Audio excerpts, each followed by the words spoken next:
Hello दोस्तों, welcome to my YouTube channel. आप सबका इस यूट्यूब चैनल में स्वागत है स्टडी टीकेबी में। दोस्तों, आप अपने भविष्य को तो नहीं बदल सकते हैं, ये सत्य है, लेकिन आप अपने आदतों को जरूर बदल सकते हैं। और यदि आप अपने आदत को बदल सकते हैं तो ये यकीन मानिए कि आदत आपके भविष्य को बदल देगा। ये मेरा नहीं, ये भारत के महान साइंटिस्ट जिनका नाम है डॉक्टर APJ अब्दुल कलाम, उनका कहना है दोस्तों। तो चलिए, आज का जो वीडियो है क्लास 10th के उन बच्चे के लिए है जो इस बार एग्जाम देने वाले हैं, जिसको लगता है कि पढ़ में अपर में क्या है, कंफ्यूजन रहता है और एग्जाम में तो पूछता ही इस प्रकार से क्वेश्चन। तो आज मैं सभी क्वेश्चन का जो कंफ्यूजन है, खास करके परमे और अपरमे का, उसको मैं उस दुख को दूर करने के लिए आया हूं। और यही प्रॉब्लम आपका है परमे अपरमे का, तो ये वीडियो सिर्फ और सिर्फ आपका है। तो चलिए देखते हैं दोस्तों कि अपरमे क्या होता है और परमे क्या होता है। सबसे पहले हम दोनों में अंतर देख लेते हैं दोस्तों। जब किसी भी संख्या को P/Q के रूप में लिखते हैं, उसको हम परमे संख्या कहते हैं दोस्तों। जैसे 4 है नीचे में, और नीचे में मान लीजिए 8 है। देखिए दोस्तों, बट्टे के फॉर्म में है। मान लेते हैं 1 2 है, नीचे में 4 है, इस प्रकार से ये भी है। तो इस प्रकार से यदि कोई भी संख्या बट्टे के रूप में आता है तो वो संख्या परमे संख्या कहलाता है। और दूसरा बात है दोस्तों कि अब यदि कोई संख्या बट्टे के रूप में नहीं आता है, वो रूट में आता है, लेकिन रूट में भी वो संख्या आना चाहिए दोस्तों जो वर्ग संख्या नहीं है। वर्ग संख्या बोले तो जो जैसे 3 है दोस्तों, 3 वर्ग संख्या नहीं है, लेकिन हम इसमें लिखते हैं 16 √16, तो 16 वर्ग संख्या है दोस्तों, 4 × 4। अब इस प्रकार से 16 परमे संख्या होगा, अपरमे नहीं होगा दोस्तों। तो सबसे पहले तो कंफ्यूजन आप दूर कीजिए कि यदि कोई भी संख्या रूट में लिखाता है, वो वर्ग संख्या नहीं होना चाहिए।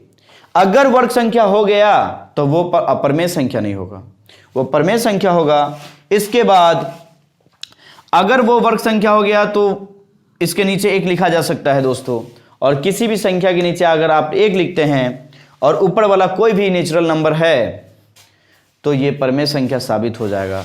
तो अपरमे का शर्त है कि वो रूट में रहेगा, लेकिन वो संख्या कोई वर्ग संख्या नहीं रहेगा दोस्तों। तो चलिए, ये तो थोड़ा सा एक ऑब्जेक्टिव के थ्रू मैं कोशिश किया हूं सोल्व करने का। चलिए दोस्तों, अब इसके बाद हम थोड़ा सा और बात कर लेते हैं। यदि मान लिया जाए कि कोई ऐसा भी संख्या है दोस्तों जो पॉइंट में है, पॉइंट में जैसे मान लेते हैं दोस्तों कि 0.666 और एक 0.678, 2 संख्या है। अब इसमें भी आपको कंफ्यूजन होगा कि इसमें कौन अपरमे है और कौन परमे है। तो सबसे पहले दोस्तों, जब पॉइंट के बाद कोई भी संख्या समान हो, जब पॉइंट के बाद दशमलव के बाद कोई संख्या समान हो, वो संख्या परमे संख्या कहलाता है दोस्तों। वो संख्या परमे संख्या कहलाता है।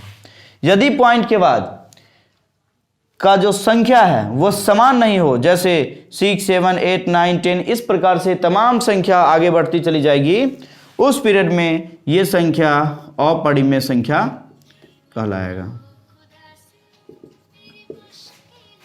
अब देखिए दोस्तों, तो अब बात करते हैं कि सिद्ध करें, काट दीजिए, सिद्ध करें कि 1/√2 एक अपरमेय संख्या है।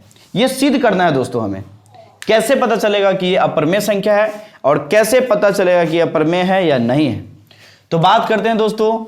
उत्तर है इसका, यदि संभव हो तो माना कि 1/√2 परमेय संख्या, कट कर दीजिए, 1/√2 परमेय संख्या है, 1/√2 परमेय संख्या है, तब 1/√2 बराबर 8 मान लेते हैं।